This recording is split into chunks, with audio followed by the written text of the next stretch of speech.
की यहाँ आपको अपडेट करेंगे। अमरीकी सफीर डोनाल्ड ब्लूम की निगरान वजीर खारजा जलील अब्बास जलानी से मुलाकात हुई है। आपको अपडेट कर रहे हैं। अमरीकी सफीर डोनाल्ड ब्लूम की निगरान वजीर खारजा जलील अब्बास जलानी से मुलाकात हुई है। दोनों रहनुमाओं के दरमियान दो तरफा ताल्लुकात सिफारती पेशरफ्त पर तबादला ख्याल हुआ है। अमरीकी सफीर डोनाल्ड ब्लूम की निगरान वजीर खारजा जलील अब्बास जलानी से मुलाकात हुई है।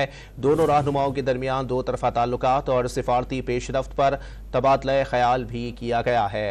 मजीद जानते हैं डॉन न्यूज़ के नुमाइंदे अब्दुल्ला मोहम्मद से। अब्दुल्ला, बताइएगा दोनों जिम्मेदारान के दरमियान किन मामलात पर बातचीत की गई?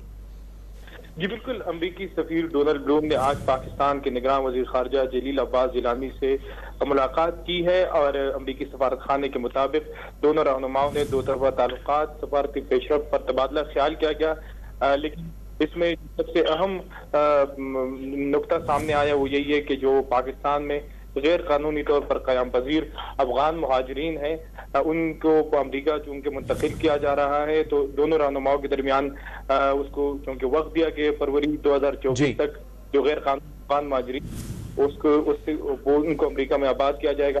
तो ये मामला है, ये भी दोनों रहनुमाओं के दरमियान जो मुलाकात हुई उसमें जी। बहुत शुक्रिया अब्दुल्ला मोहम्मद अपडेट करने के लिए।